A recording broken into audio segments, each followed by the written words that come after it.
wabarakatuh. Alhamdulillahirabbil alamin wal aqibatu lil muttaqin wala udwana illa lil zalimin. Asyhadu an la syarikalah al malikul haqqul mubin wa asyhadu anna muhammadan abduhu wa rasuluh shadiqul wa'dil amin.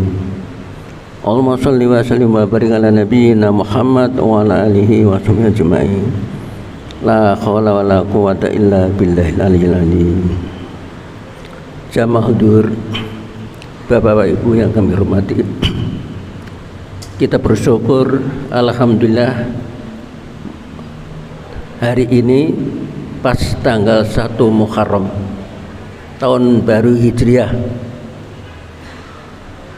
Alhamdulillah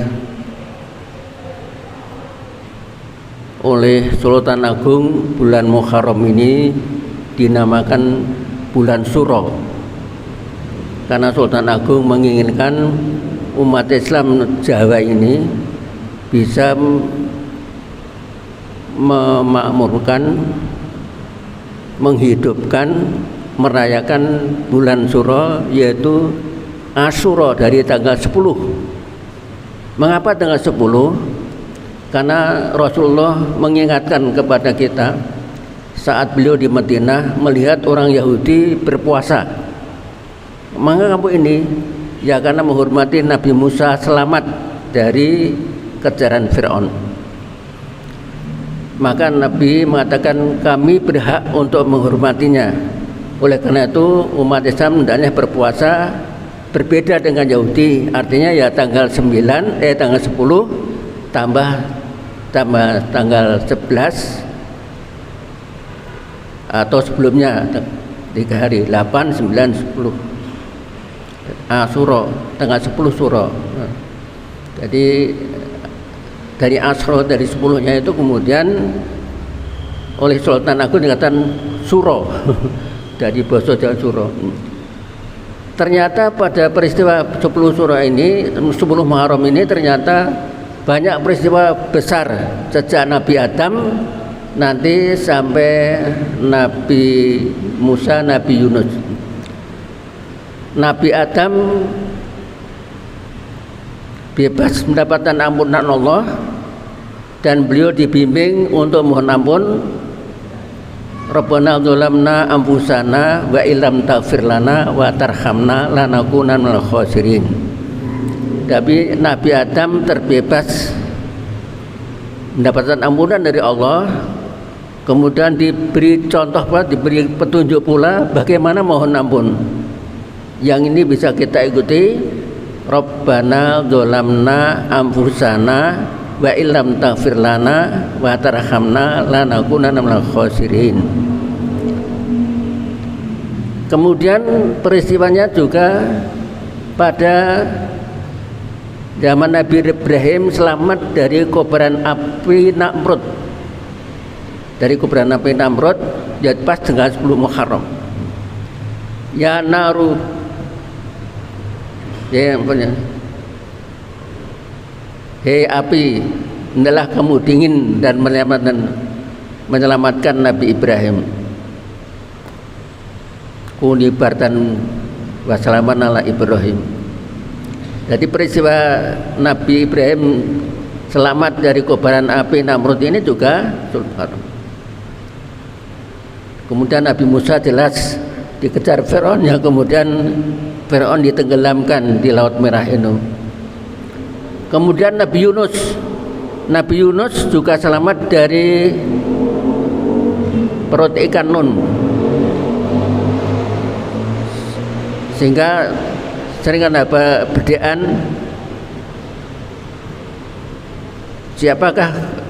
apakah yang kuburan berjalan.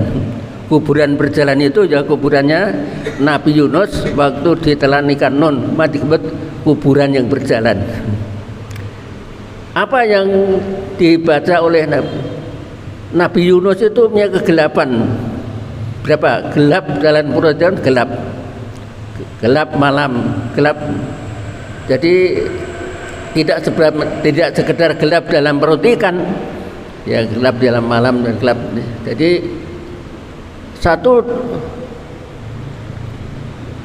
zikir Nabi Yunus adalah ini juga kita ittiba mengikuti zikirnya Nabi Yunus ini, la ilaha illa anta subhanaka inni kuntu minadz dzalimin.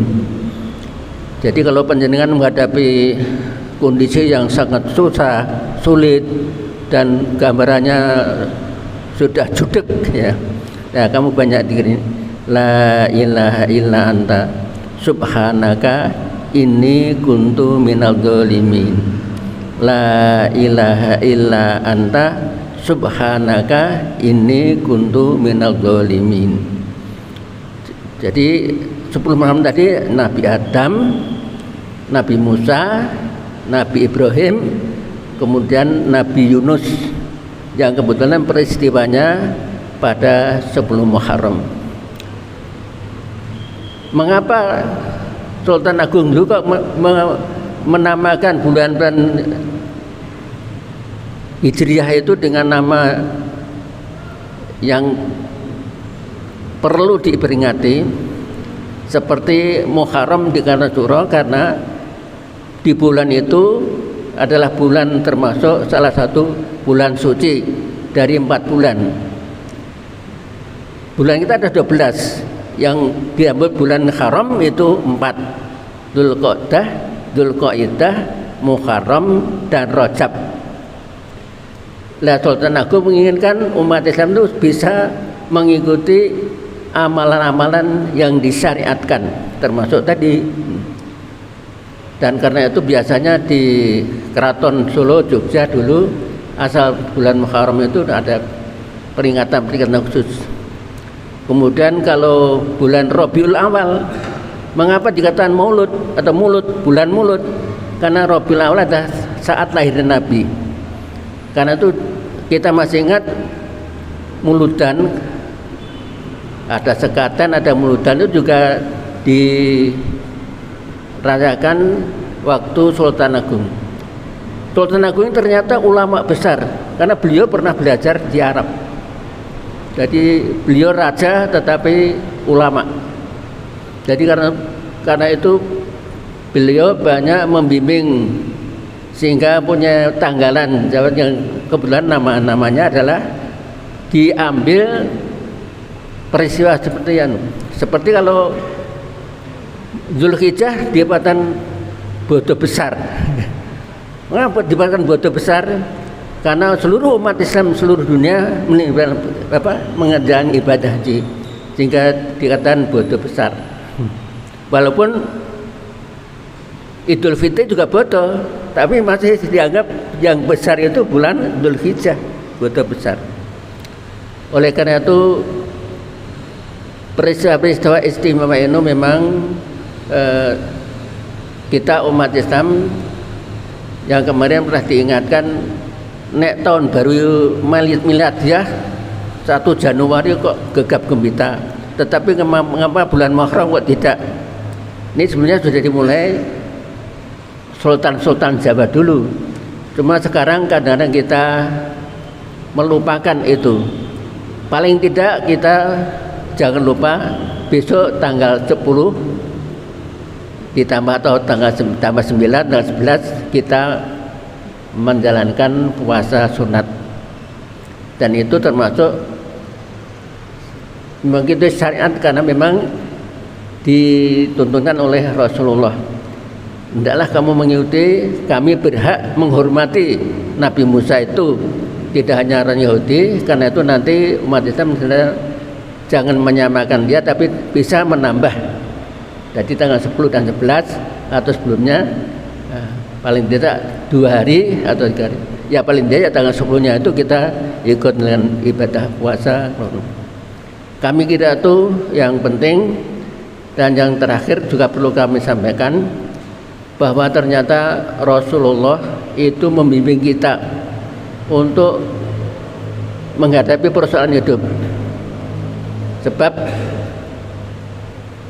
hidup kita adalah liyabluwakum ayyukum ahsanu amala, untuk menguji kita siapakah di antara kita yang paling bagus amalnya.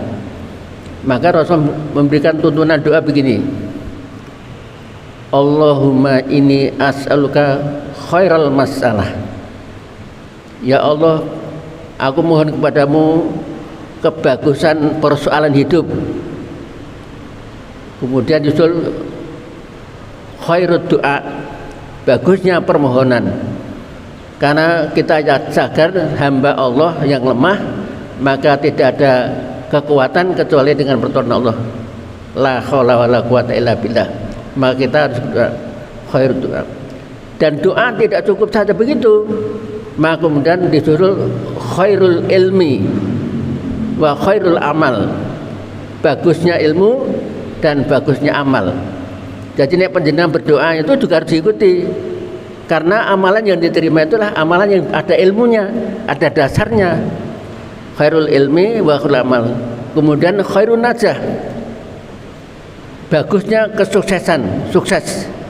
Jadi kalau kita ingin kehidupan itu sukses, ya jangan lupa kita berdoa, namun harus berdasarkan ilmu dan diamalkan.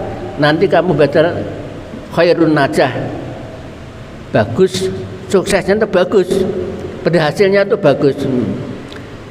Kalau demikian kamu adalah khairul hayah wa khairul mamat. Kalau kamu sudah demikian, maka akan bagus hidupmu, dan besok kalau mati ya bagus, karena kamu mendapat pahala, khairus sawab, bagusnya pahala. Ya, bagus pahala tadi ada doa, ada ilmu, ada amal, sukses, kemudian mendapat pahala. Nah, jadi otomatis. Namun kita akan diingatkan, tetap kamu wasabit, jadi kemudian teguhkan wahakik iman, wahakik imani. Ya Allah, kokohkan imanku. Jadi iman kita sama kokoh, karena kita masih hidup di dunia, tapi kita sudah membayangkan besok kalau kita beramal berdasarkan ilmu dan bersama tadi, itu mati kita nanti baik. Namun jangan sampai di tengah jalan kita tergoda. Banyak ulama dulu yang ada ulama yang hebat, tapi karena tergoda wanita dan harta kemudian menjadi murtad. Kemudian jangan lupa Rob wa khairut salawat wa taqabbal sholati, dan terimalah sholatku. Ini khusus doa mohon diterima sholatnya, karena yakin bahwa besok yang pertama kali dihisab adalah sholat kita. Terus waghfir dzunubi, dan ampunilah segala dosa kami, dan puncaknya adalah asalukal ula fil jannah. Ya Allah, aku mohon kedudukan yang tinggi di surga. Masuk surga saja sudah bagus, tetapi kita mohon asalukal ula fil jannah. Jadi urutannya permintaan ya, persoalan hidup macam-macam, persoalan pribadi, keluarga, berumah tangga, pekerjaan. Nah, kita ingin untuk selamat, kita jangan lupa berdoa, tetapi juga kita harus berilmu dan beramal untuk kita sukses. Dan itu kita mendapatkan pahala kalau amal kita itu berdasarkan ilmu tadi. Nah, kemudian insya Allah hidup kita baik, dan kita mati nanti dalam keadaan yang baik. Karena dan akhirnya kita setelah mati nanti wasakil mawazini, akan ditimbang hisab kita sakil, berat timbangan kebaikan kita. Dan kita tegaskan kembali, maka harus Rabbana taqabbal minna sholatana, ditimbang sholat kita dan sekaligus diampuni segala dosa kita. Dan puncaknya as'alukal ula fil jannah, mohon diberikan tempat yang tinggi di surga. Demikian, semoga kita bisa mensiarkan dan memamurkan Muharram minimal dengan puasa tanggal 10, 11 atau 9, 10. Semoga kita bisa mengamalkan. Di samping itu juga ditandai juga memperbanyak sedekah dalam rangka mewujudkan untuk mensiarkan bulan suci Muharram. Bulan suci Muharram. Terima kasih atasnya. Mari kita akhiri dengan doa kafaratul majelis. subhanaka Allahumma wa bihamdika asyhadu an la ilaha illa anta astaghfiruka wa atubu ilaik. Assalamualaikum warahmatullahi wabarakatuh.